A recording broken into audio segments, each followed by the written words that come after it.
Just a moment. Very good evening to everyone.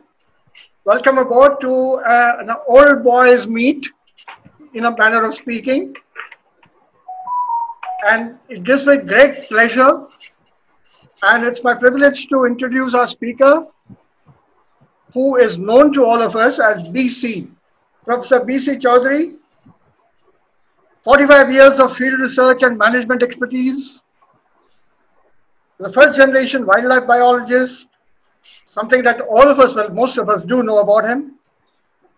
He is a policy and advocacy reformer in the field in India, continues to do so to the government of India, worked for, 30 or 38, 39 years with the Wildlife Institute, is currently the executive trustee and principal investigator of aquatic projects and senior scientific advisor at WTI. 50 national international projects.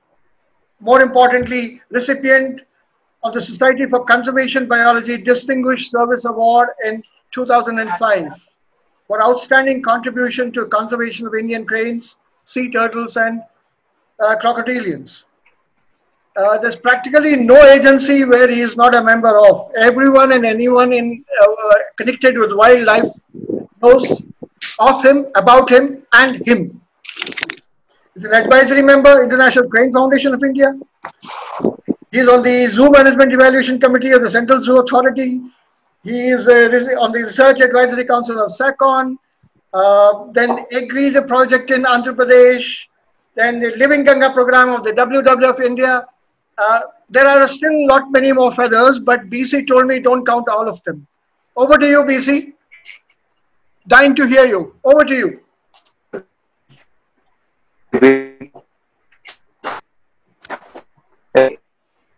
Everybody, good evening, friends. Thanks to GVD for my introduction, which borders on being embarrassed as well. It's a pleasure to talk to the Deccan Borders and the present avatar of the BSAP. And this is what I was associated with from this since its creation. Those were the days of waiting for the field trips day, field trip days in and around Hyderabad, occasional trips to protected area.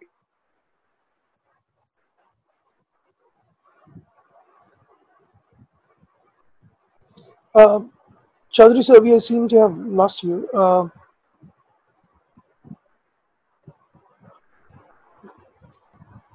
are unable to hear you, Chaudhary sir.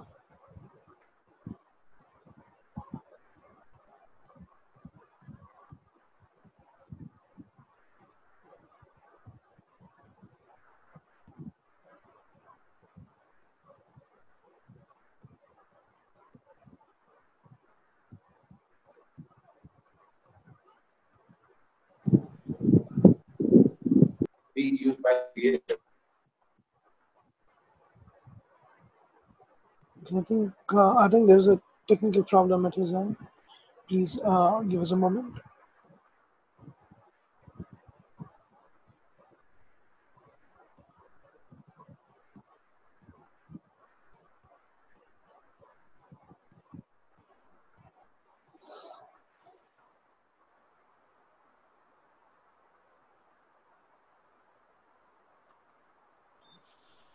We have lost audio. Srikanth, some audio problem? Yes, from his end, I think there is some connectivity problem. I'm just calling him. Okay. Just a moment.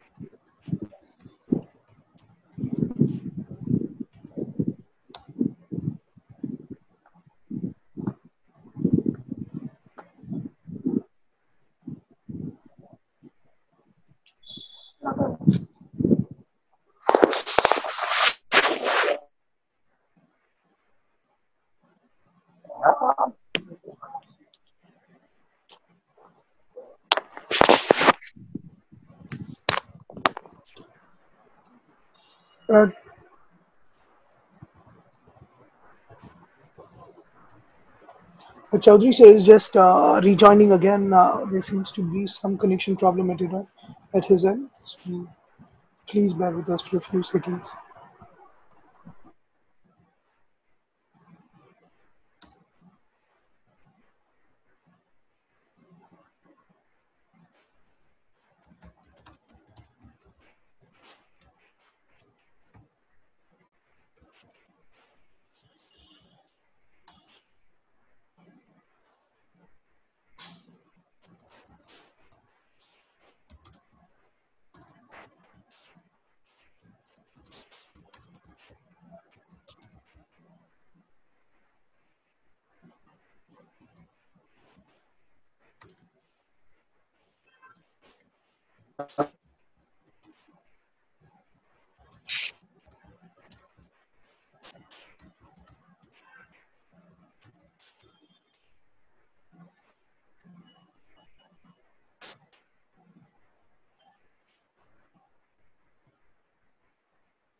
Here's an idea. Let's ask Nalini to talk, and then we, no. The reason is we'll figure out they're in the same room. Nalini, let's test it.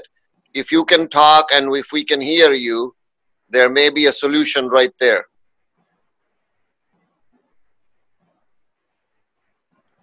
But Nalini's microphone is off.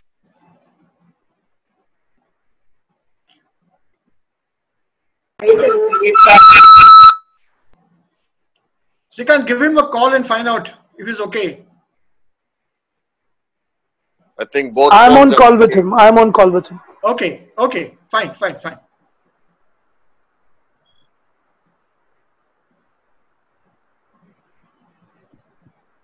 If two webinars are going on in his place, then there might be a bandwidth issue. That's what, Ashish, that's what the message says. Nalini Chaudhary's bandwidth is low. Yeah, looks like he's moving to Nalini's device. So I think we should be okay. If he turns on Nalini's audio, we should be good to go.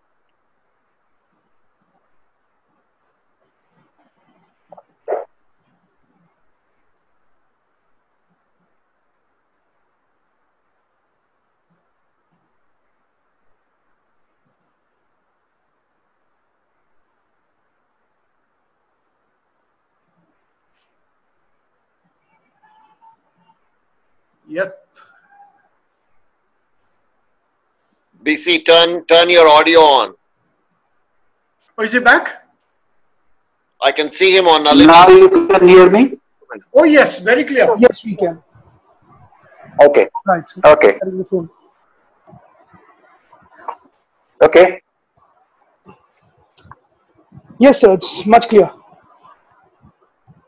Much clear. Okay. So we can use this one. Okay. All right. So shall I start all over again? Yes, Good please. evening.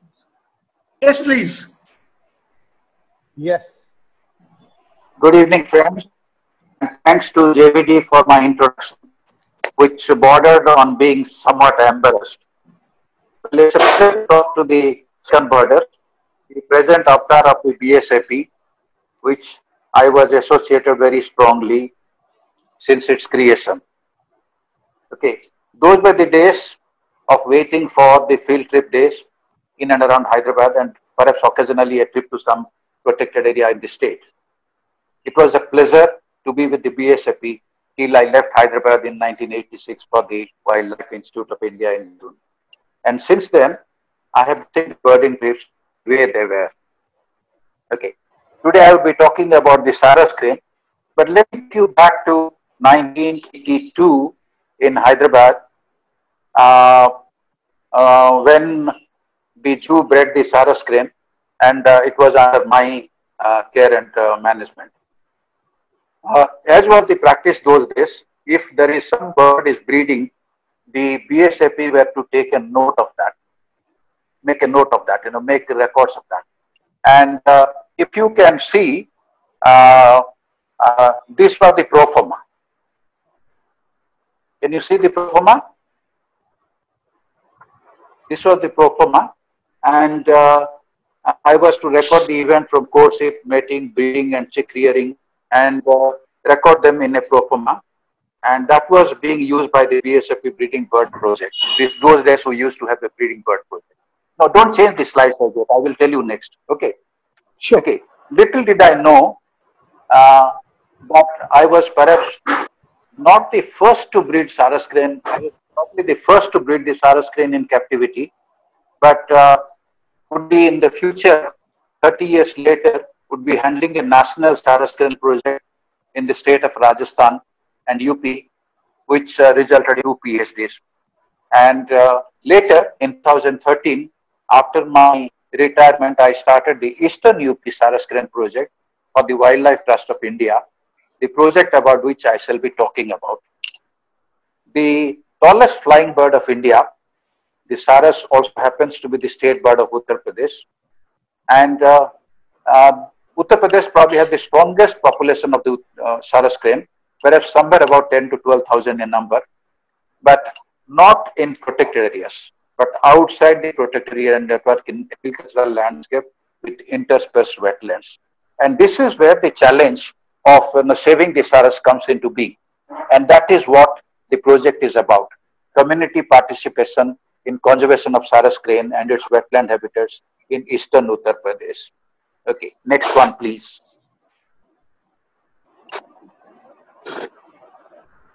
Slide, please. Yeah. As I do, it's the tallest flying bird, non-migratory, lives in human-dominated landscape. And the Sarus population, in as you know, it's a vulnerable species in the red list of the IUCN data book. Next one. Next. Yeah. The Sarus population, as you can see in this slide, no, please go back. Please go back. Yeah. As per the 2018 survey of the UPFD, there were about 16,000 Sarus cranes in the state.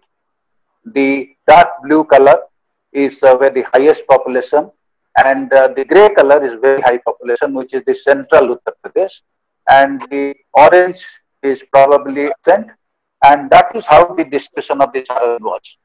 In this, we took 10 different districts. Can we go to the next slide, please?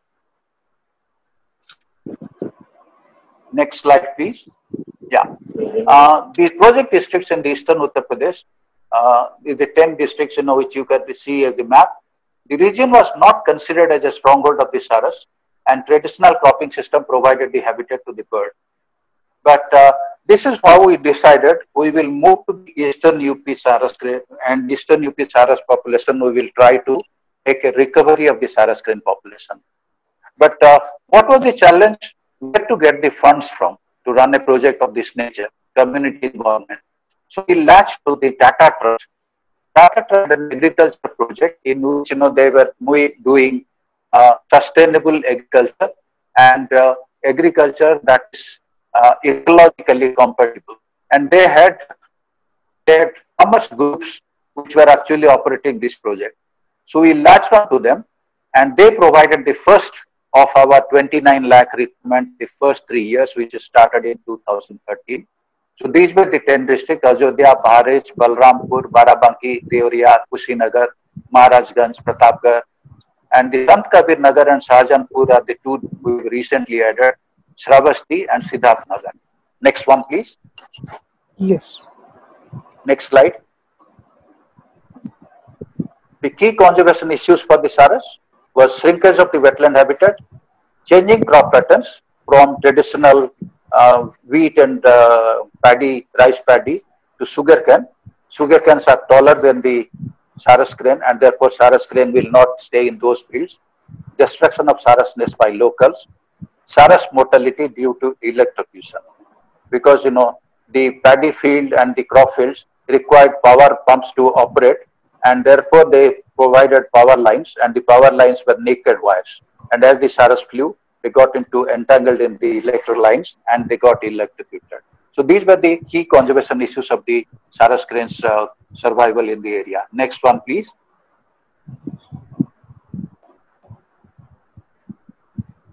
The factors contributing to the threats. Next, just click on, keep on clicking. Habitat shrinkage, wetland reduction, change in cropping pattern. Next, habitat degradation, encroachment, toxic pollutants. Next, nest destruction, stealing of eggs by local people. Next, electrocution and poisoning. Electrocution, as I explained just now, and poisoning because of the kind of pesticide, insecticide that we use, and refusers used to succumb to this kind of agricultural pesticide, insecticide use. Next slide, please. Yes. The land tenure in Uttar Pradesh was marginal farmers. Next one. Just go next, please. Yes. Yeah, continue. Yeah. The Saras habitats are outside the protected area network. Saras is not a bird which inhabits in a protected area landscape. As you can see from this picture, you see the farmer working in the wetland, and there is a Saras probably 30 feet away from the person working. And this is the kind of pictures what you will see in the Saras crane habitat of Uttar Pradesh. Human population, but on the rural landscape, the people and Saras live together. Agricultural lands belongs to the people. 60% of the wetland areas are also owned by the communities.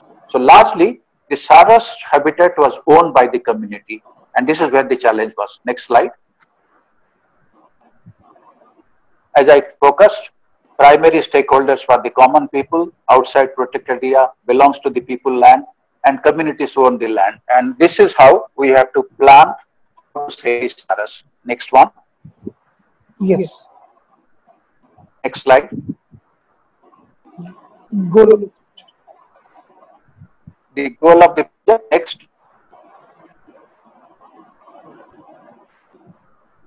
Conservation of the Saras crane in the agricultural landscape mosaic outside the protected area involving the local community. The key was outside the protected mosaic landscape involving the local community. So please remember this: the wetland landscape mosaic outside protected area involving the local communities who were mostly agriculturists. Next one. Yes. Done. So the strategy was knowledge build.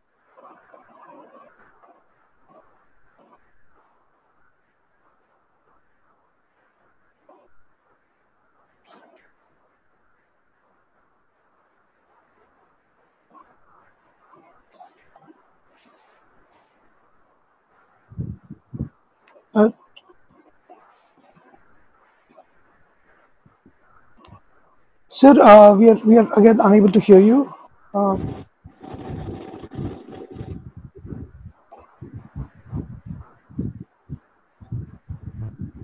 I audible now? Yes, you are audible now. But I can't see this slide.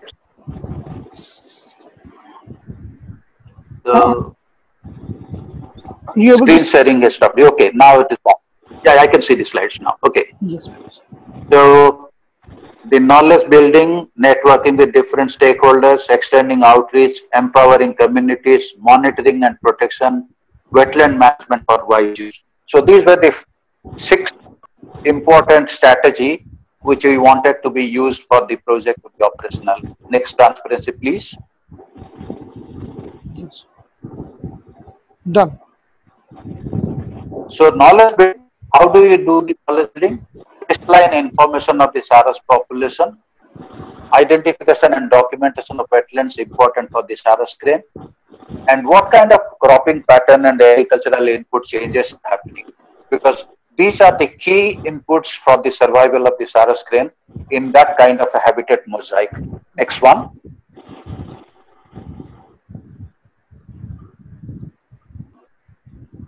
Next. In the knowledge building, in the knowledge building, the study area map using the Saras crane flock sites.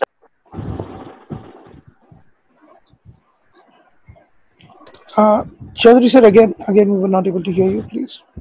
Yeah, you can hear me now? Yes, please.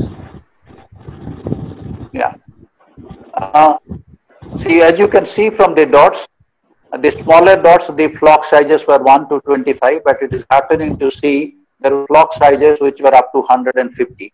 So as you can see from the districts, where we are operating, we had flocks in which were as large as 150 in size. Next slide. And based on these wetlands which we've identified, we published a booklet which is called Crane Constituencies, which has 30 important Saras wetland sites. And this booklet was released by the Chief Minister of the state for the public consumption. But that is how the department was also interested in this Saras Crane project of our WTI, Wildlife Trust of India. Next transparency, please.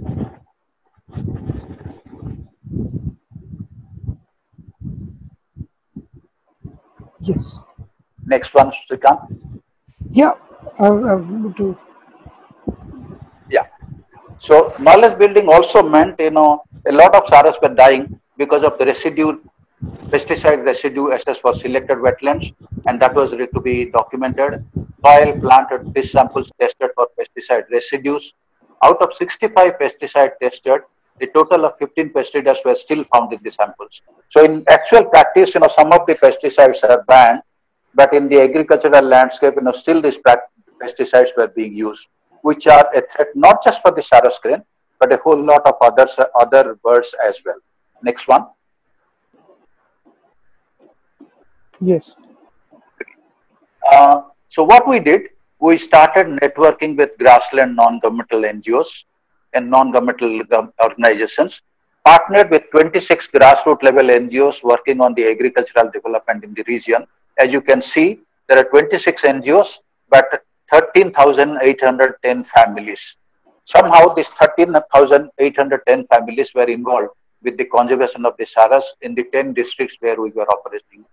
And that was a challenge. So in my project, I had a biologist. I also have a sociologist. The sociologist takes care of linking with the people. The biologist takes care of the requirement of working on the species. Next slide, please. Networking with grassroots level NGOs helped in outreach programs. Next. These are women's group, reaching out to the women's group, reaching out to the agro-science centers where the people are given information about agriculture, farmers clubs, and finally to the agriculture experts who were communicating how the agriculture is to be done. So we targeted these 4 primary stakeholder groups to educate them about what they should do and what they should not do if they want to save the Saras crane in their landscape. Next slide. And conservation awareness and outreach, as you can see, we use the highest platform. The former Chief Minister of the state, as you can see here, the 2 Chief Minister of the state, the present Minister and the former Chief Minister, the former Chief Minister releasing the Crane Constituency booklet, and the present Chief Minister releasing the Crane where the Saras sings, the video film what we have made. And the third one, of course, conservation awareness taken to the school students and the college students in the village landscape. So these were the extending outreach program at the highest level, at the administration, at the lowest level, at the grassroots level people. Next one. Next one, please. Yes. CBOs. Okay. The community-based organizations, as you can see, the CBOs, and next one, I think just click, I think the title will come. They were being trained. We had 20 village level Saras protection committees and 13 village level wetland management committees. So on one side, you have the Saras protection, the taking care of the birds, and at the management of the wetland level, the villagers were involved into a management committee so that any untoward activity that is happening in the wetland can be taken care by the wetland management committees. Next one. The constituting and empowering the CBOs for Saras conservation, 20 village level SPC, exposure visits to different areas, meetings with them, and leadership training program. So a great deal of time and energy were actually diverted for community extension and community stakeholders meeting and empowering them to work with us. Next one.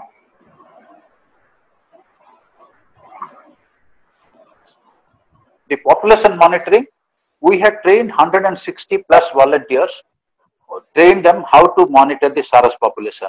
They were provided with binoculars, cameras, booklets, and they were trained to go to the wetlands and count the adults and the juveniles and the chicks and so on.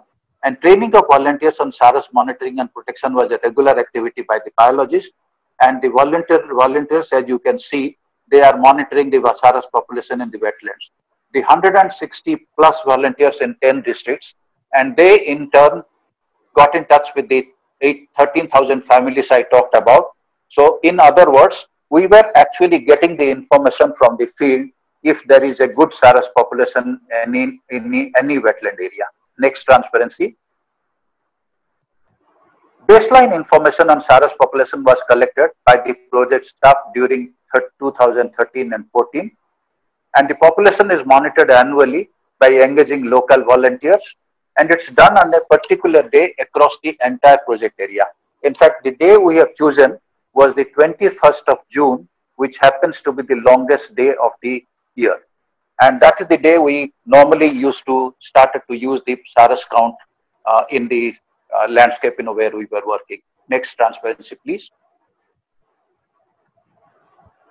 And as you can see from the population monitoring, in 2013, we actually monitored 681 SARAS, 2014, 727, 2016, 1310, 2017, 1070, and now there was a bad year as far as rain is concerned, and 2018, 1653, and 2019, 2087. So from 680 to 2087 is a big jump. But this big jump was possible because one, the perfect way of monitoring the population. Two, I will come to that, how the SARAS were protected and how the protection helped the SARAS population grow. Next one. The nest protection was the key. What we did, we actually used the local villagers.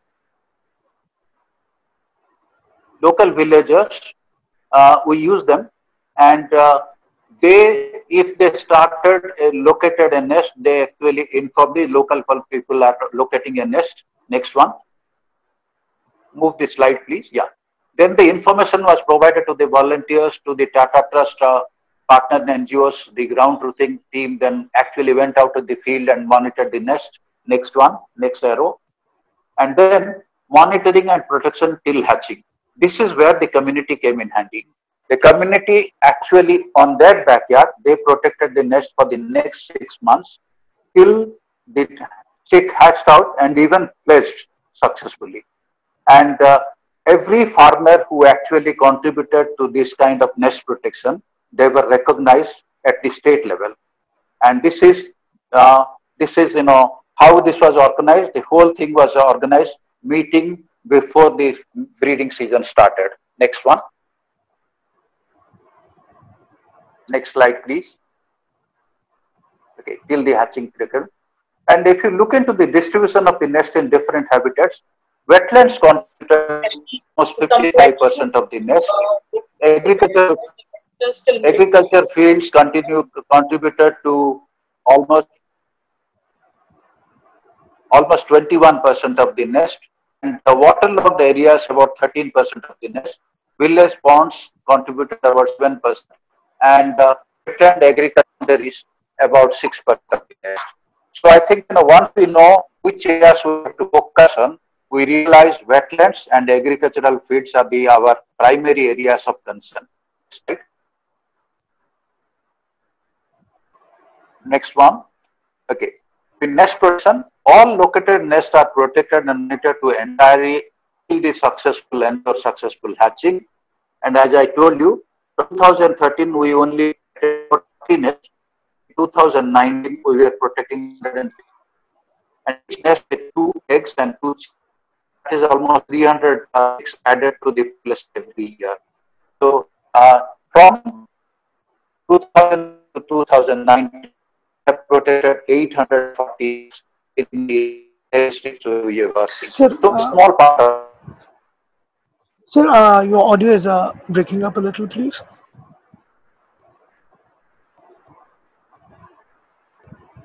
Your audio is not coming through, sir.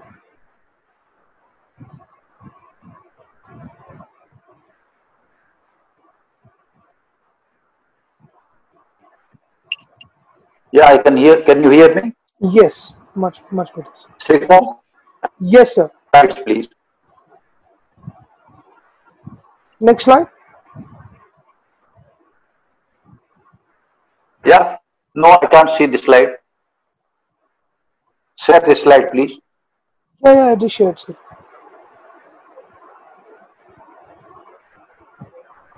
Can you see the share, please? The slide?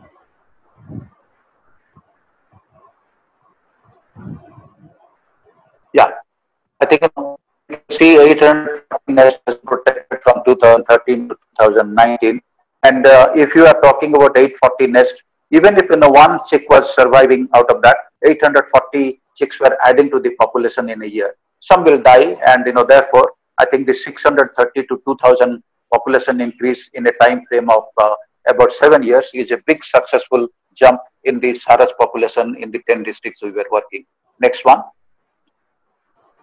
Okay, as you can see, the nest protection from 40 and hatching percentage was 93.4% of the hatching success. As you can see, except 2017, which was a very bad flood year when we have 82.9% hatching, almost 90 plus was the hatching success of the nest which were protected.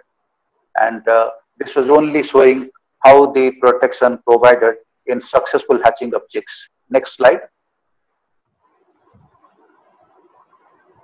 And 30 to 35 farmers protect nest every year.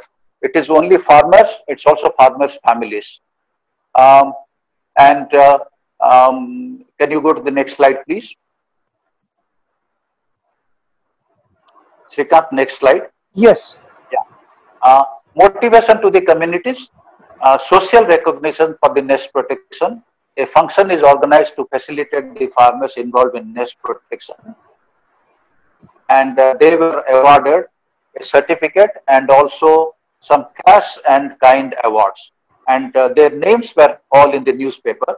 So many families actually keep this as a souvenir in their houses, and they are very proud. Some years, even if we don't provide them in cash and kind, they are continuing the nest protection work in the next year as well. So currently, we have a little over 60 to 75 farmers' families who are actively protecting the nest in their backyard. Next one. Protecting the habitat. How do we protect the habitat? Next one. Identification of wetlands important for the crane. Securing the wetland through community-based management approaches. Securing wetlands through legal protection. So we use all methods. First to identify, and you saw the booklet Crane constituency where 30 wetlands have been identified. And today we have 51 wetlands which the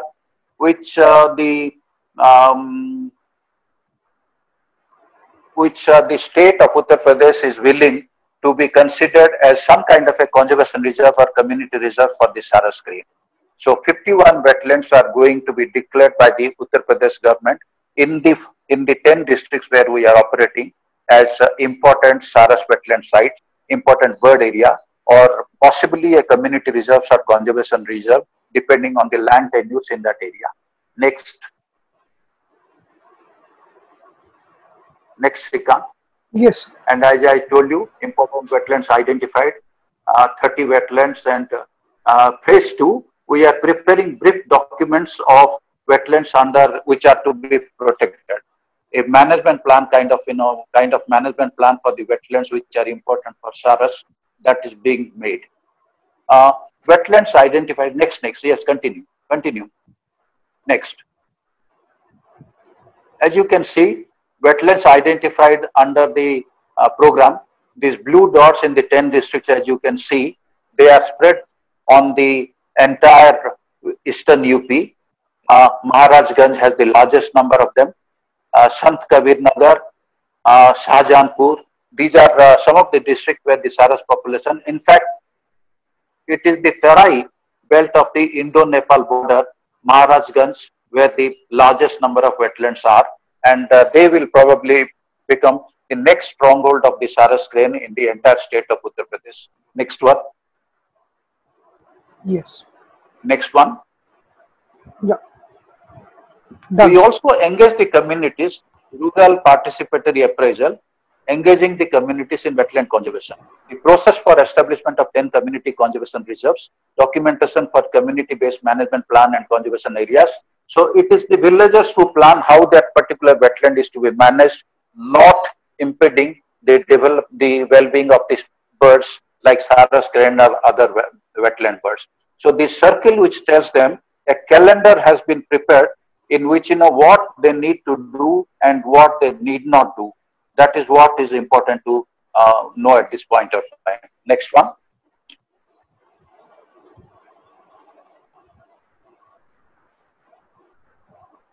Yes. Challenges was to farmers' interest in growing cash crop like sugarcane, how to prevent that. Multiple landowners in wetland, hence multiple objectives. Conflict among landowners, aqua farming versus dryland farming. So ultimately their economic interest against what is exactly required to be kept as a natural habitat. So that was a challenge, and that is where the Tata Trust came into being. They provided a market facility for the product so that they get a better price, and therefore they continue to grow the crop which are not normally grown and for which they don't have to run to the government to sell them. So we wanted to make sure these farmers, they were growing the kind of crop that is required for the Saras crane, but not the kind of crop they obviously would try to grow for cash crop, such as sugar cane. The sugar cane cultivation has considerably declined in that area, and because of the project, people tend to be restricting themselves to paddy and wheat growing in that area. A little bit of aqua farming, a little bit of Singada farming that is going on, but that is on areas where the Saras is not present. Next one. Yes. Next. Okay. The Saras constituency beyond the farmers. As you can see, this is a board which has been placed on a wetland, important Saras wetland site. And what we also did, the Saras life history parameters, annual cycle of activities of the Saras, and the annual cycle of farmers on the field overlaps. So we produced a calendar. I think, I will show the calendar. We produced a calendar. I think, can you see the calendar? Shrikant? Yes, yes. You can see the calendar. So we produced a calendar which was produced in Hindi language and which has, different seasons. And these seasons, what agricultural activity will have to be carried out, not impeding the Saras life history parameter. And we have printed some 10,000 of these calendars, and every year these calendars, this is the Green Humor. Green Humor has produced these calendars. Rohan Chakravarti has produced these calendars, and these calendars are extremely popular in the field where we are operating. So these are going beyond the farmers what we need to be doing. Posters, outlets, calendars, outreach, targeting children, awards, and films, and so on. Next, please. So Saras constituency beyond the farmers, agriculture officers, village panchayats, Krishi Vigyan Kendra, school students, fishery scientists, grassroots NGOs, revenue department, rural women's group, and the list is actually much larger than what I am actually projecting. And the Saras project in Eastern UP currentently is supported by Wildland Trust. The first, it was Tata Trust, which gave us 29 lakhs. Then again, the Tata Trust gave us 60 lakhs.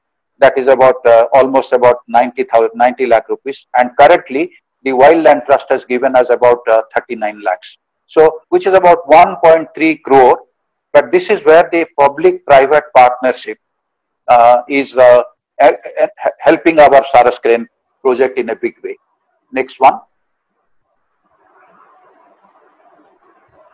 So this is a case study of how to link not only people, not only scientists, not only sociologists, but how the community can actually help you in save the tallest flying bird of the country, the Saras Crane. And as I told you, Saras Crane happens to be the state bird of Uttar Pradesh, and Uttar Pradesh has created a Saras Protection Society with a contributing fund of over 17 crore rupees. So we also increased into the Saras Crane Protection Society. The Saras Crane Society has funded us to make a film, and this was the film which was made, and I have given the link to you people. Maybe after the presentation, you can actually take the link and open that film to see how the project is operational in a 23-minute film which has been made. And this film has actually received a Vatavaran Film Festival award as well. So that's roughly about the Saras project, which we are operating in the Eastern UP landscape, the 10 districts. Actually 12 districts, 2 districts where we were operating earlier, and 2 districts where we have included in now. But more importantly, what is important for us to know is 51 wetlands will come under some kind of a conservation and protection regime for the Saras Crane in the 10 districts of the Eastern UP. Eastern UP, which was not a Saras landscape, is now considered the second most important landscape for the Saras Crane in the state of Uttar Pradesh. And that's where I would stop at this point of time. I will go back to the question answers if you can ask the questions to me. Thank you. Yeah. Thank you, sir. Thank you, Chaudhary, sir. It was indeed a great presentation. And I think it was indeed a great reunion for most of you over here. So I think it was definitely a delight watching your presentations with all your old friends. Oh yeah. So we will this time. I mean, we can take the questions directly on the. I mean, you can directly ask the questions yourself. So please raise your hand if you want to ask a question on Zoom platform, so that I can identify and immediately we can ask him the questions, please. So in the meantime, sir, we have a few questions already on our chat. So I'll just start off with them. So, yeah. Question number 1, I think, one from Ms. Nayantara Sirguri. Has implementation of conservation measures been easier in Ramsar sites than in other places? Well, in the Eastern UP where we are operating, there is no Ramsar sites. There are only a few Ramsar sites in UP. In 25 Ramsar sites, of which some Ramsar sites have just been declared. But the Saras protection has been easier in the protected areas which the state has created, because after the creation of the state of Uttarakhand from the undivided Uttar Pradesh, the Uttar Pradesh lost most of its forested area to Uttarakhand. So they only have wetlands left. So many of the wetlands have now been declared as bird reserve, and that is where the Saras is being protected.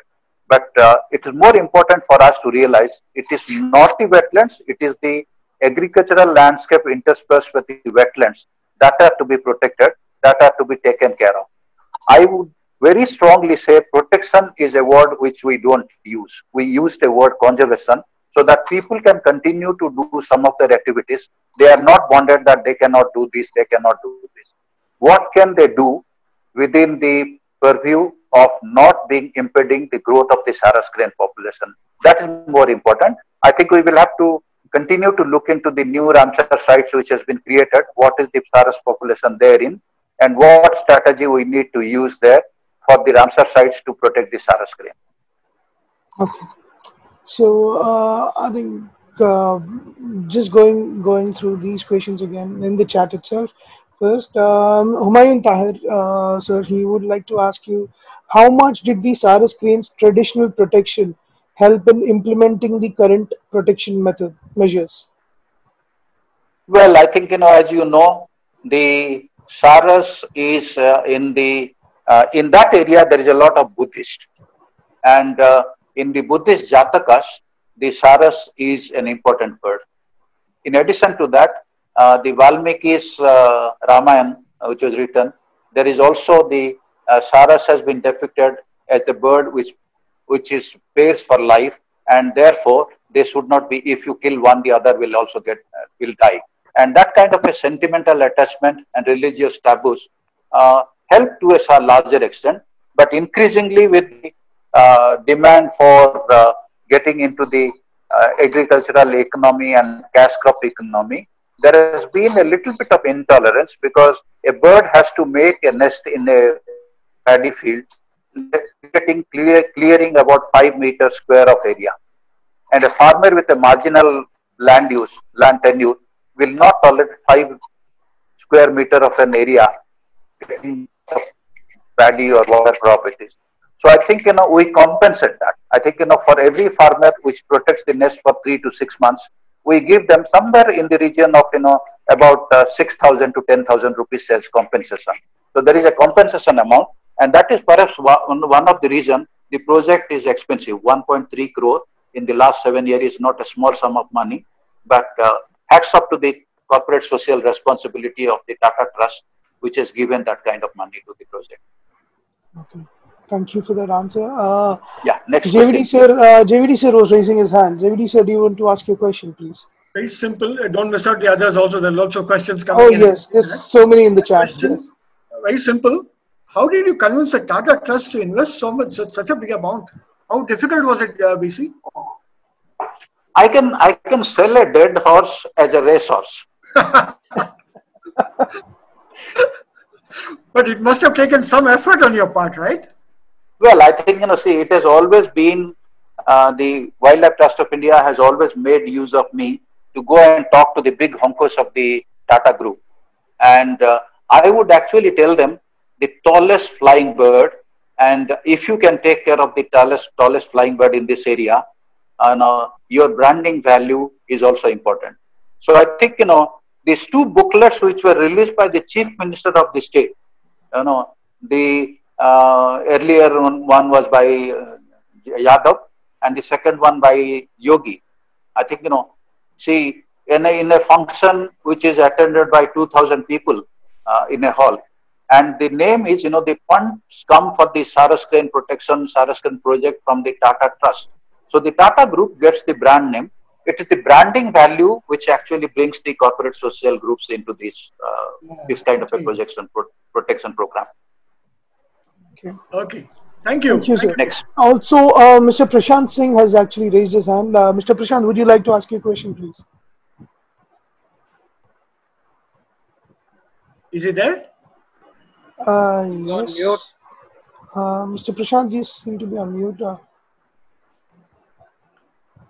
You can read out any question which is already there. Yeah, so I'll just move on to the chat. From Colonel S.S. Chima. Hello. Hello, can you hear me? Yes. This is Prashant. Yeah, I'm Prashant here. Good evening, BC sir. I'm sorry I was on mute. I didn't realize it. I live in Dehradun, but I belong to Moradabad, and I still have a farm there. And what I have observed is that we used to have a lot of saras in that area, but because of underground water being like tube well, a lot of people use tube wells, and the underground water has now, the level has gone down. So the water bodies have shrunk, and the saras have moved out from there. So how does one work on that? I've grown up, initially we had a lot of birds there, but now we hardly see them because of tube well farming, I feel.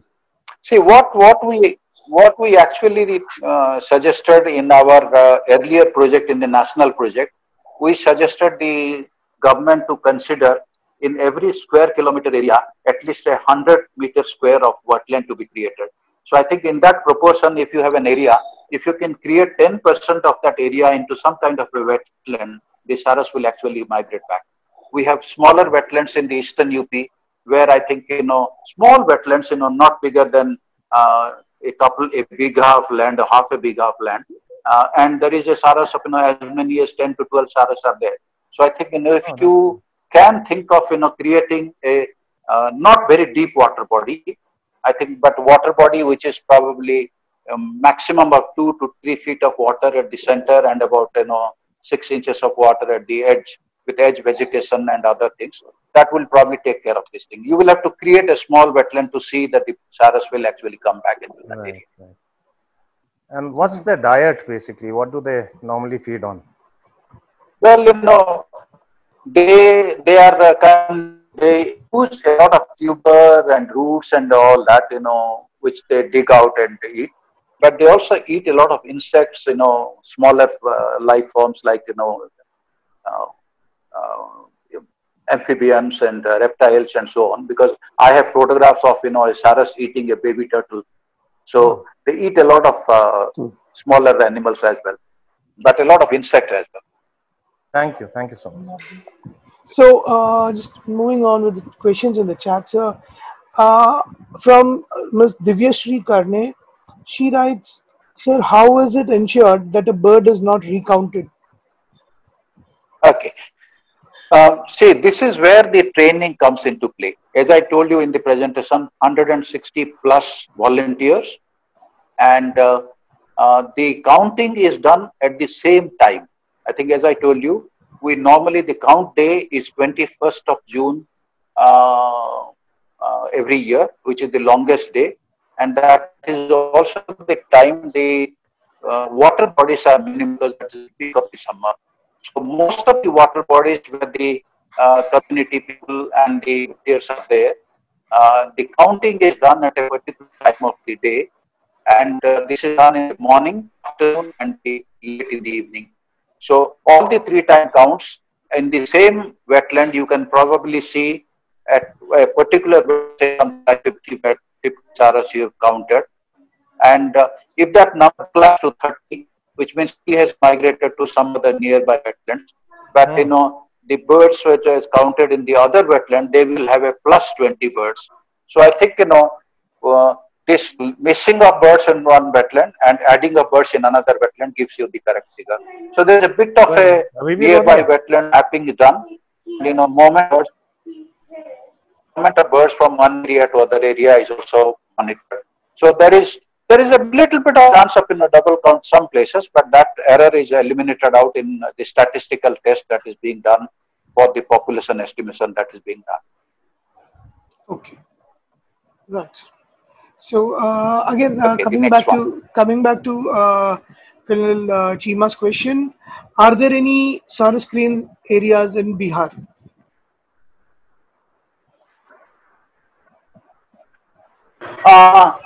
The Eastern and the Western Bihar. I think Western Bihar, couple of districts have passed, but we have now supporting a few non-governmental organizations in Bihar, led by Arvind Mishra ji, to possibly count, look into the question of whether there are saras in the districts of Bihar. But Bihar has always been showing us, no, there are not many saras in wetlands of Bihar. But certainly, I think, in the Western Bihar and with the so many oxbow lakes and other wetlands, saras must be there, but we need to be conducting an assessment of population of saras in Bihar. There are saras, and I have observed saras along the Gandak floodplain river. Mr. Subrat, we are unable to hear you. In the Gandak river floodplain area, I have observed saras plains very close to the Valmiki Tiger Reserve area. Okay. Bihar. Yeah, in Bihar. Okay. Thank you, Subrat, for that information. I think that answers Colonel Cheema sir's question. So, moving on to the next question from Mr. Paul. Are there similar community protection initiatives in other parts of the distribution range, or primarily the main breeding areas in Eastern UP?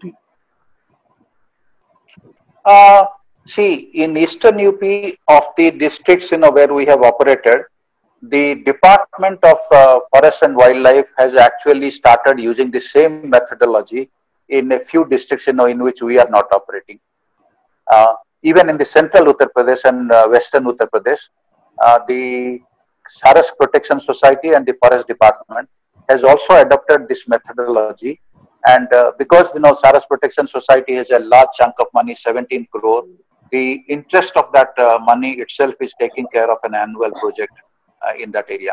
So I think Eastern UP, we are operating the Wildlife Trust of India and the Corporate Social Responsibility, currently the Wildland Trust. But in rest of the areas, the Forest Department is utilizing almost a similar approach. If you can see the film that has been provided, link has been provided, you can see how the department has adopted this methodology. One of the CCF is talking about how the PCCF and the CCF is talking how they have adopted this methodology. Yes, thanks for answering that, sir. And Mr. Rajesh Dubey, he has a question. What is the first step in getting local communities convinced that conservation of bird like Saras crane is important and beneficial for them? The first step is trust building. I think, what happened, I think, in the kind of landscape, where the annual earnings are so meager, I think the best trust building came if you can take care of the Saras nest, which is on your backyard. Your economic requirement for this next 3 to 6 months is taken care of. That brought in some kind of a collaboration with us. But once they protected and once they were recognized in the state as friends of the Saras and given a certificate, and they were on the front page of the newspaper with a photograph, it gave them the pride.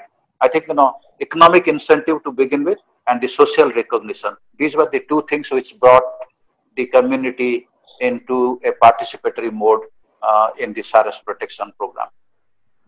Yes. So there is actually quite an interesting question here, rather a funny one. Mr. Raja Jaipal, he asked, how do you manage to win a political battle?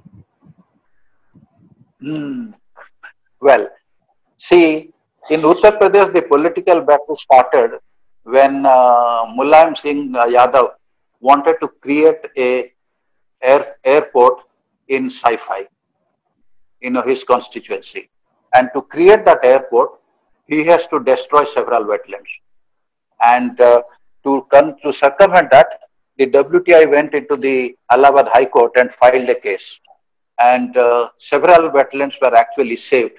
But a few wetlands he still managed to destroy. But as a compensation, he actually gave 10 crore to start the Saras Protection Society. And once the Chief Minister of the state actually earmarks 10 crore for just one species and declare the bird as the state bird of Uttar Pradesh, I think the pride of the Saras crane to be the state bird of Uttar Pradesh actually has brought in the political support and the protection of the creation of the Saras Protection Society.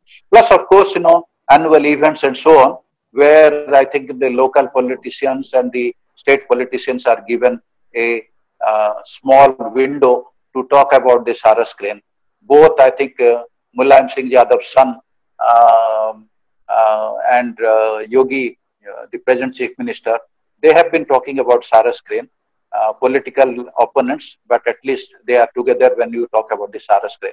And I think, basically, I think the first was a little bit of economic incentive, and second, the social recognition. These were the two things which brought the community to be participatory and also the political will. Okay. Thanks, sir. One more question from Sharad. Were there any hunting tribes? This is a two-part question. Were there any hunting tribes? If yes, what was the solution you applied for them? Interestingly, I think Saras is such a conspicuous bird. I think, unlike many other ground nesting birds like, partridges, squirrels, for which traps are set, Saras hunting has not been something which we have recorded in these 10 districts. In some part of the borders of Uttar Pradesh and Uttarakhand, largely with sugarcane growing areas, very rich farmers, not only limousine cars, but also hunting guns and so on. They are the ones, who occasionally go for hunting. but a few cases which has been booked and the cases has actually compounded into punishments. This has actually drastically declined. So there has been not much events of hunting of Sarus crane in that area in eastern UP. Okay. Thanks for that, sir. I think we have a couple of people who have raised their hand.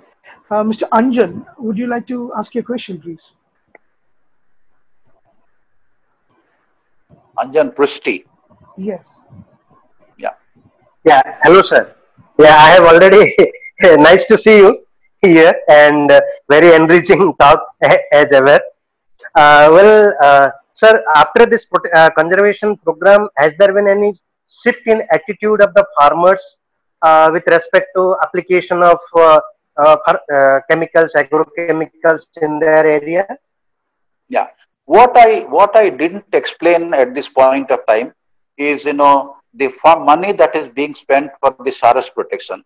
But what I have no clue and no assessment is how much money the Tata Trust is spending on sustainable and organic agriculture growth in that area.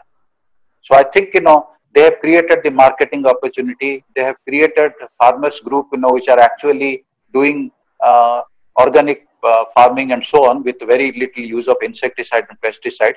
And how much of economic benefits they are getting out of it, At least Maharajganj, Sant Kabir Nagar and a few districts, the farmers are quite open about not using harmful insecticide and pesticides. It's also a eye-opener to us. Out of 52 insecticide and pesticides which are normally used in many of the districts, of other parts of the country, only 15 insecticide and pesticides were being used in those areas. Even that, I think, a campaign to stop using that will drastically reduce that to a certain extent. In our current project, we are actually targeting stop the pesticides which kill Sarus crane. That will be one component which we will be adding in the future. Thank you. Thank you, sir, for answering that. We have Mr. Rajshekhar Tumla who has actually raised his hand. Sir, please go ahead. Yeah. Chaudhary sir, my quick question is what are the impact of windmills on Sarus crane habitats? Thankfully, in eastern UP and UP, there are no windmills. The UP has no wind channels and there is no windmill production at this point of time. At least, not in the areas where we work, there is any windmill present. So, if windmill comes, that is another component which you will have to add into that. But thankfully, there are no windmills in that area at all. So, another quick question is how protected is area of Danori Kurd in Ghaziabad for Sarus crane? Ghaziabad, I think, there are a few Sarus crane, but, Ghaziabad, the wetlands are actually soon giving way to urban development in that area. The WWF India is fighting a lone battle to save those wetlands in those Ghaziabad area. Yes, thank you, sir. Thank you, sir. Mr. Kallil Chima, sir. Chima wanted to ask you a few questions. Kallil, Sure. Please go ahead. Good evening, Mr. Chaudhary. What a wonderful talk. I just had one question. You see, what has happened after Menka Gandhi has stopped us killing a dog? It's easier to kill a human being and get away with it rather than killing a dog. You will be jailed for life. Dogs are a very, very big menace for wildlife in India. That does not need any clarification. But how are you dealing with this process of dogs and cats which would like to prey on Sarus or Sarus chicks? Well, in 2013 when we started and when we located about 40 nests and we asked the local farmers, what has been the biggest threat if they don't protect the nest. They said, sir, kutte kha jate hain. So I think, before 2013, I think, dog menace was a big problem. But I think, it is also important for us to realize ever since the vultures have gone out of the scene, the dog population has gone into an increase. Any cattle, any livestock, skinned and bone becomes the food for the dogs.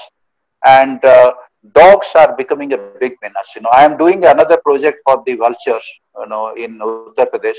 And I found wherever there are carcass dumping sites of livestock, there are in some areas as many as 500 to 600 dogs, and with pups which are healthier. At one look, you will think, let me take them home. That's that kind of look. So I think the dog population certainly is on the rise. But in our project site, because every single nest is more or less protected by farmers, there is almost a 24-hour protection provided to the nest. So we are actually free from the dog menace in that area. In most cases, actually, the farmers make sure the accessibility to the nest of only the Sarus crane, protecting Sarus crane, is accessible to the nest. Any other animal is not accessible to the nest. And some places, some areas, in fact, the local farmers have gone to the extent of killing the dogs. No, fortunately, this news has not reached to Maneka Gandhi. Thank you very much. Thank you. Yes, thank you. Thank you for answering those, sir. And we have some more questions on the chat, and I'll just proceed with them. Mr. Commander Yella Prakash Rao, sir, he has a question. What were the spin-offs from this project? Any other species benefited from this project? Yeah, I think, most other associated species with the Sarus crane, mostly wetland. I think a lot of ducks, diving duck and the grazing ducks, which use the edge vegetation of the wetlands. They have benefited because the community is protecting the Sarus crane, and because the Sarus crane is protected, dogs and any other animals, and because just presence of one or two individuals in that area protecting Sarus, they know this wetland and placement of a board that this is an important Sarus wetland site, and if Sarus and other birds are protected. The placement of a board itself is an inhibitor of a lot of untoward incidents. So I think hunting of ducks and other birds in most of the wetlands where we are operating is almost non-existent now, and the village community actually they immediately let us know if there is a new kind of person appearing there. If someone with a motorbike, someone with a jeep, or someone comes to that area, they will immediately pass on the news to the volunteers. Sir, idhar koi naye log dikh rahe hain.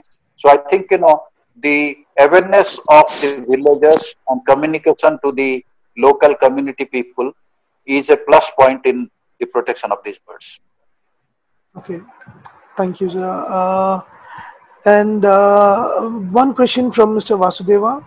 Are there any attempts made to inculcate conservation values among school children in the target areas? I did show slides. I think it's a practically 2nd of February, which is the World Wetland Day, Wildlife Week, in 5th June, the World Environment Day. All important days, we run the program in the schools.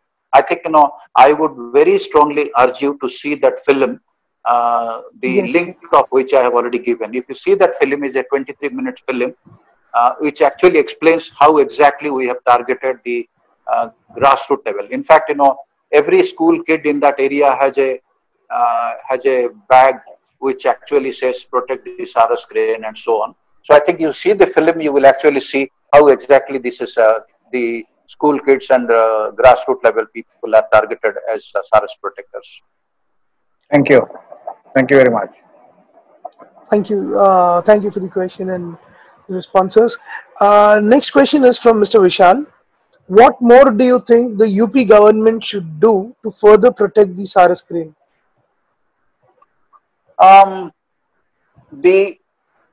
The only thing which we have suggested to the UP for UP government is to develop a state Sarus crane protection program or state Sarus protection action plan. And they have this 10 crore of money which was given to the Sarus Protection Society, with not much of funds being given for research or any other kind of activity, has grown to some 17-18 crores. We are now suggesting them to at least release funds to conservation organizations in almost every district, develop a state level action plan for Sarus, and develop a district level action plan for Sarus conservation and wetland conservation, which is probably going to happen with these 51 wetlands which we have identified to be included in the state wetland authority management and care. That will probably begin the process, and we are hopeful in the years to come by there will be a state level action plan as well as a district level action plan for activities for protecting the Saras. Okay, right, sir. Thank you. Ms. Amia Walia has a question. How sustainable is the model which requires cash compensation? How long will, okay, it's a very pretty long question. So how sustainable is the model which requires cash compensation? I think this is the first part of the question. Yeah. Well, compensation is a word which we don't use at all. I think, we actually have removed the word compensation. We actually call it a relief. I think, whatever loss a farmer will have because of two nests in his marginal farmland, I think, we are telling him, we are actually giving you relief for your area, your damage to the crop. And we are also giving a relief because of the time which you are allocating to this. But what is happening, I think, the state actually earmarks annually some fund for Saras conservation, and the state has no means of, spending that money. So they are now saying, WTI, you don't spend that money. We will give the money to the farmers, and, you take care of, coordination and management and so on. So we are actually seeing, we will shift away, we will wean ourselves away from the hand holding and the money which we were giving to the farmers. And since they are already recognized as Saras, friends of the Saras, they are called Saras Mitra. And once the Saras Mitra is actually supported by the government, and we are also saying developing a few of the wetlands into birdwatching destinations, and we are hoping the birdwatching destination will also probably bring in a bit of a economic benefit to the local farmers. Hopefully, that is something which we need to relook the sustainability of this program once the funds from the corporates stop coming. Okay.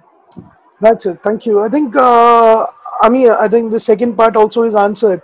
Where can there be any internal community-driven motivations to protect the Saras crane? I think even that has been answered by BC sir. Ashish sir, you have a question, please. Please go ahead, sir. BC, there's a concept of carrying capacity in herbivores, etc. Is there something relatable for Saras, like in so much land area, only so many pairs can perhaps breed? And the other part is about diclofenac. Is diclofenac still sold in the area? Not necessarily. Eastern UP, the diclofenac is, extremely poor.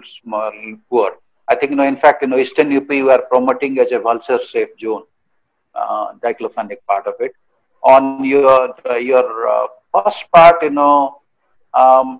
what we look for in what kind of a landscape, what has been the Saras population historically.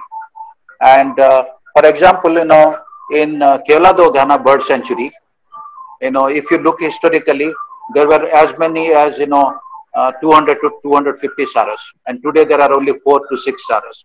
So I think you have some handle about the area and the density of Saras in a given area.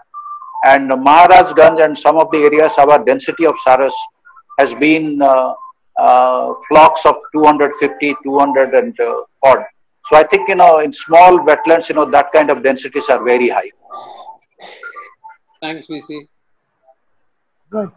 Thank you, sir, for the question. And Kanwar, do you have a question?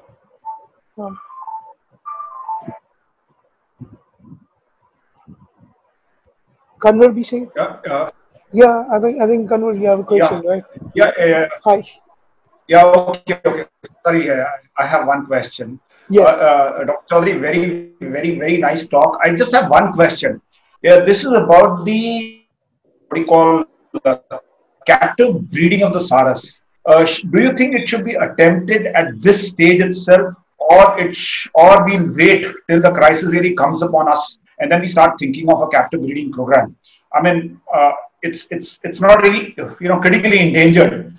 But the fact is, we need to have the protocols and a well-established mechanism in place about captive breeding of Saras crane as well, so that in future, if there is a need at any given time, we should be able to introduce them into the wild. And of course, there are many Saras crane habitats and regions within our country where they have disappeared as well. What do you think about the captive breeding program for the Saras crane? Well, I think, see, as I told you in the beginning, in 1982, I was showing this, thing, this small documenting, breeding documentation. 1982, we bred the Saras crane in Nehru Zoological Park, Hyderabad. And what is interesting for you to know, the International Crane Foundation and the World's Road Bird Park in Germany, they have developed, very elaborate protocols for how to breed any species of crane.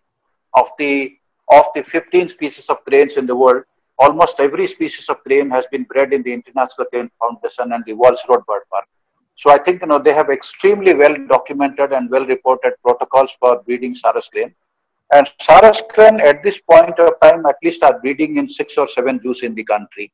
So if we have the protocol well established and the Central Zoo Authority gives the guideline of how the enclosure is to be made, and a couple of pairs of Saras crane, it's an exhibit also, it's a very nice exhibit. Even a place like Mysore Zoo has bred the Saras crane in captivity. Hyderabad Zoo has bred the Saras crane in captivity. Now they are not there, that's a different question.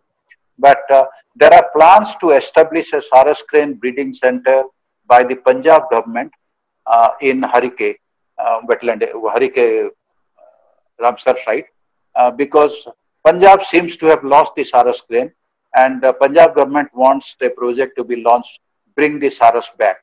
So they want a captive breeding program to be initiated, bring a free individuals and establish a breeding population in the Harike Lake. So I think, yes, it is possible. Captive breeding is a supplementation to the in situ conservation program. Any ex situ conservation program is a supplementation to the in situ conservation program. And it is important that, ex situ can be thought of as an option, at least in states where historically Saras used to occur, but not there at this point of time. But you will have to be ensured that some kind of a habitat is still left once you take the Saras back into the wild. So ensuring the habitat that is required for the Saras to be taken back to the wild is the key question here. Okay. Thank you, Dr. Jaydeep. I think that was very helpful. Even in Punjab, I've recently come across some, reports of the Saras being present along the in Gurdaspur district, which has, which is closer to the Ravi River belt. Yeah. I ran a project in Harike of taking the gharial back into the Indus River system. I have just released about 2 years back, 47 gharials into the Beas River. My basic work is on crocodilians, so I work on crocodilians. And as a spin-off of that project, the Beas has been declared as a conservation reserve, 185 kilometers of the Beas River. And on the floodplains of the Beas River, we are contemplating establishing a Saras captive breeding center.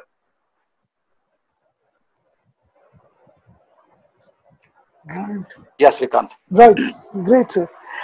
We have a next question again from Sanjay Prusti.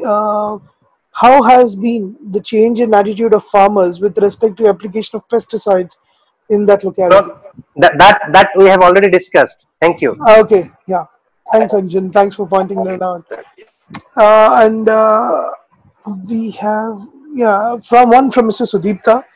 Steps for future financing of the project. Are there any steps taken for future financing of the project?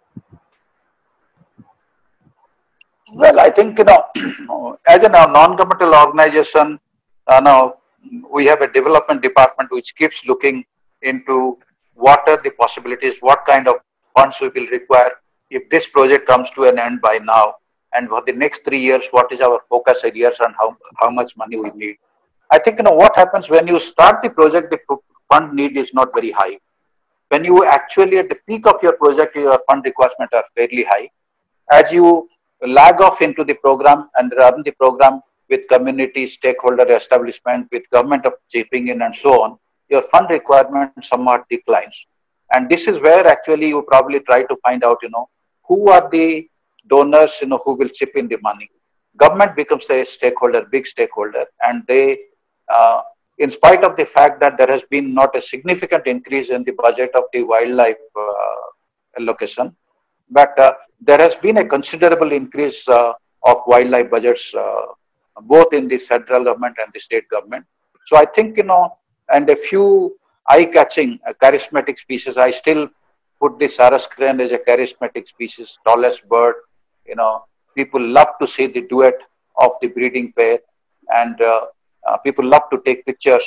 And I produced a book on the Sarus crane published by the Bombay Natural History Society, an extremely easily readable book, a pictorial life history of the Sarus crane. And I think, these kind of, awareness drives and others will make sure that the funds that is required for future projects of the future project will be coming in. Because what project we actually initiated with the Tata Trust, currently our funders are the Wildland Trust of it's international funding support, and almost about 40 lakh rupees they have given to bring a few wetlands under some kind of a management regime. But the State Wetland Authority, once they declare these 51 wetlands into some kind of a management regime, there will be a fund flow coming for managing these wetlands and the flora and fauna associated with these wetlands. So some fund will do more, some funds will taper off. So we need to be balancing that, and we need to be doing a kind of, indication how this particular wetland will become a sustainable management regime. So we are working on that now. These 51 wetlands will have that kind of a document, how it can be managed, where the funds are going to come from, how the state is going to be chipping in. So that kind of a sustainability report is being prepared now. Okay. Thanks for the information, sir. And we have one question from Ms. Nayantara Sirigri. Are there any community-led ecotourism initiatives for bird watching in the areas you work? Yes, the sites are actually already protected areas. We are now trying to find village level organizations, village level institutions, which can start homestay or similar birding programs, like the Mangalajodi birding program in Chilkale. But what happens, I think birdwatchers would like to see several species rather than just one species like this Sarus crane. So all wetlands will actually, the Bakhira wetland in Uttar Pradesh is probably an area where such other than the, it is a paleo channel of the Rapti river. So it has a geological interest, it has also an ecological interest, and therefore I think some of the areas will possibly develop into an ecotourism destination, but we will have to identify which areas will have become an ecotourism destination. Of the 51 wetlands for which we are developing the plan, at least 25 wetlands will actually fit into an ecotourism destination. But we will have to write a chapter on the ecotourism destination. Okay. Right. Dr. Chaudhary, I just want to have a supplementary question on the ecotourism. Any ecotourism requires volume of tourism. Otherwise it will not be commercially sustainable. So doesn't that conflict with the requirement of protecting the habitat? Because if there is a volume of tourism, then of course, there will be more disturbance to the habitat as well, and which conflicts with the primary objective of actually protecting that habitat. Otherwise, if you have very few tourists coming there, which is what the status is, which is what the state is at the moment, then most of these ecotourism projects are never really commercially sustainable. I know. See, I think what we are talking about, as far as the Sarus crane is concerned, we are talking about rural landscape areas where small wetlands are supporting a huge population of Sarus crane. But what will happen? They will become one destination in a day of the multiple destination a tourist has to go. So it is not that 24 hours in a day or 12 hours in a day the tourists are there in that wetland. So they will probably reach that site for a couple of hours, and then there is probably nobody there. but the birds will also be going back for feeding to different areas and so on. So I think, this, yes, I do understand that there might actually be an impact on the population of saras and other birds in that area if the number of birds in a given area increases to much more than the tolerance level of the birds and so on.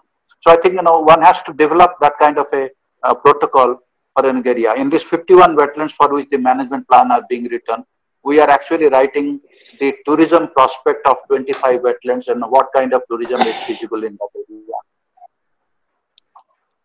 Yes. So I think no more questions in the chat. I personally have one question, sir, but I would like to ask if anyone would like to ask sir a question. They can please unmute themselves and ask a question, please. And Vinay Pandey from Gorakhpur has a question. Sure. The Chief Minister's constituency. It's in the chat.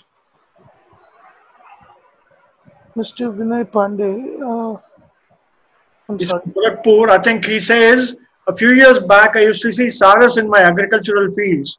Of late, they are not visible. Any specific reason? Well, I think, more than me, actually, he himself has to answer, what was the situation of the wetland, the fields, few years back, and what changes have happened in the field. Maybe absence of water, maybe changes in the agricultural cropping pattern, maybe paddy and wheat has given way to sugarcane. So I think, he will probably the best answer can be given by him only. He will have to look at what was the situation of the agricultural field when there were saras and what it is now. Maybe absence of water, maybe cropping pattern change, and maybe disturbance factors, maybe predators presence very high, maybe the stray dog population, maybe electrocution may be a problem, maybe there are use of pesticides and pollutants and so on. So maybe he is in a better position to answer that himself. Mr. Vinay Pandey, I hope you heard the answer. I heard the answer, yes. I think I couldn't find it in the chat. Maybe it was directly sent to you, sir. So, yeah. So one question I have. I mean, when I think one of the gentlemen had asked about how did you manage politically. So you said one of the methods was Saras crane becoming the state bird of UP. Yeah. Am I correct? So one of the methods was that. So there are many endangered species in India, which why can't we take one of the flagship species and why can't we make? I mean, would that approach work for species like, for example, bustard or any other species we take, and that becomes our national bird, and which is like. Well, I think there's an interesting story behind the peacock becoming the national bird of India because of the bustard spelling. Might be go wrong, and people will start saying something else. True, sir. That is correct. It was actually the initial proposal to the IBWS to make the GIB as the state national bird of India. But I think, in the IBWL meeting, everyone was concerned about the spelling of the bustard. And they say, no, let's not get into your conclusions. So that's how the peafowl become the national bird of India. Yeah. But having said that, I think managing have got that spelling. Pardon? Unfortunately, many people who are managing the bustard program have that spelling in their name. Well, what can you say about them? That's an interesting trivia, sir. So, I mean, sir, okay, let us, I think bustard being a wrong example because of the name, why not forest owlet or, we have other species. But I think, see, what you need to be thinking of is a bird which is pan-India presence, at least historically pan-Indian presence, something, which actually catches the fancy of everyone. I think, if you have forest owlet, which is probably on the Deccan Plateau and in the Vidarbha region of Maharashtra, people not relate. If you go to the Tarai, people will not relate to a forest owlet. You go to northeastern India, people will not relate into. So you need to be thinking of a species which is pan-Indian presence to make it a national bird. You can always make it a state bird of, state bird list is already there. But Yes. what is more important at this point of time for critically endangered species program of the government of India and the state governments, and if it is actually identified as a critically important protected endangered species, I think the state will be proud to run a program for them. You will probably soon be hearing, and the Deccan Birders will be hearing a GI Great Indian Bustard webinar in the future. So you will come to know what is the GIB program is doing. It's a wonderful program. I know you will probably learn about the GIB in the future webinar. Yes, yes. So thank you. I mean, thank you very much for that. Actually, that information. And thanks, PC. Thanks, PC, for that. yes, Thank you. Thank you. Rajshekar, you have a question? Sorry. Yes, sir. BC sir, this question is related to tactile excluders. As you have done, path-breaking work, nobody is implementing tactile excluder devices in India in the fishing vessels. Mm-hmm. So, any protection measures to be taken on that front?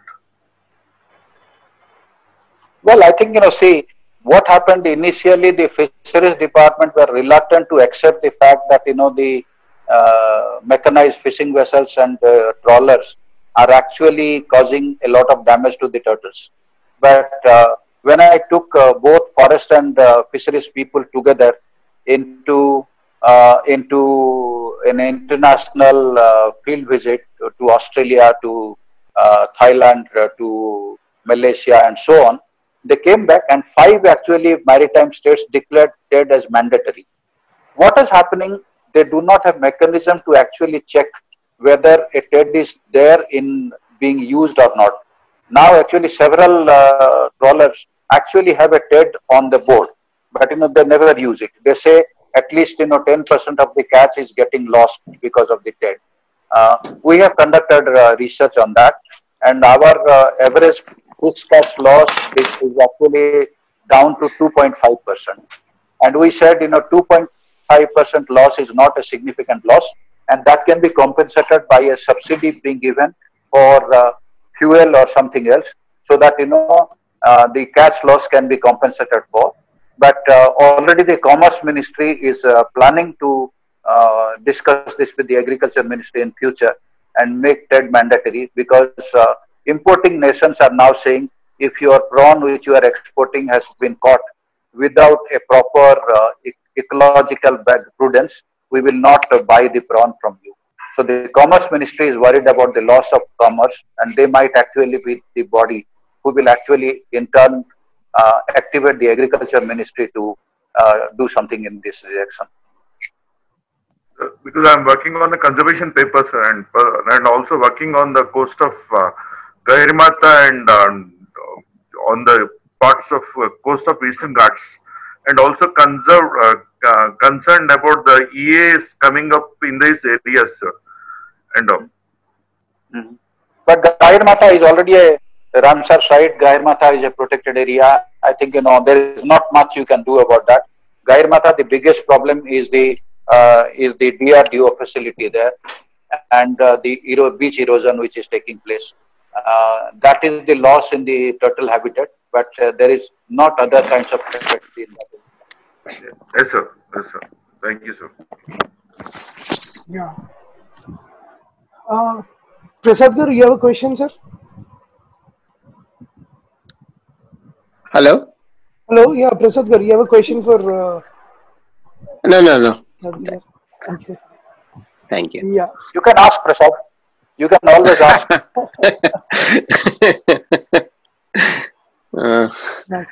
So, any more questions, guys? I think we're almost done with the questions on the chat. And sir, not many questions, but everyone was so happy with your talk, and there was so much of praise on the chats which I see right now. But for the technological problem, a little bit once in a while. I don't know. My iPad was. It was indeed a great talk, sir. It was indeed a great talk. We all enjoyed it. Nice. So do the participants feel the same thing? Everybody enjoyed it. It's a great pleasure for having you. Shravan, do you have a question? Shravan and Kanwar.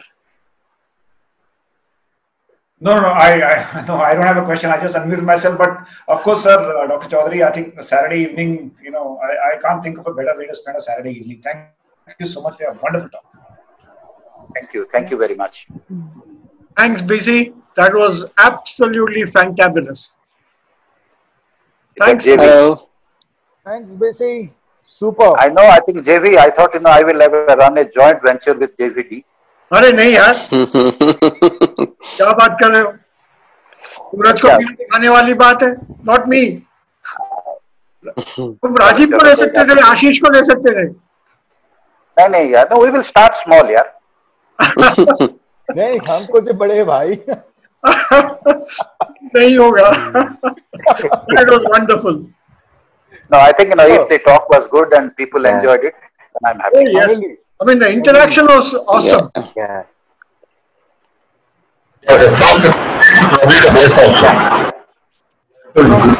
Humayun, we are unable to hear you. I mean, Humayun saying something? Yes. Yeah. Humayun always has the last word. Humayun always likes to talk. There's been Humayun for right now. So Humayun, I think I was very happy to see you and as well as your mother. So I think the entire family is hearing the program. So I'm very happy. I'm very happy. I'm happy that the second borders, the new avatar of the BSAB is some of the members are still very active, and I miss those lovely birding trips. Hopefully, I think once the COVID is over, maybe we can reorganize one get together and go for a birding trip somewhere. And in Dehradun. Dehradun, already the birdwatchers have already once come. No, I think I would like to come to the Deccan Birders domain and maybe go for a birding somewhere. Visit us. Chalo, ठीक है. Thank you, sir. Yeah. Hello. Thank you very much, BCG. Welcome. Yes. I enjoyed the webinar as much as you all. Thank you very much.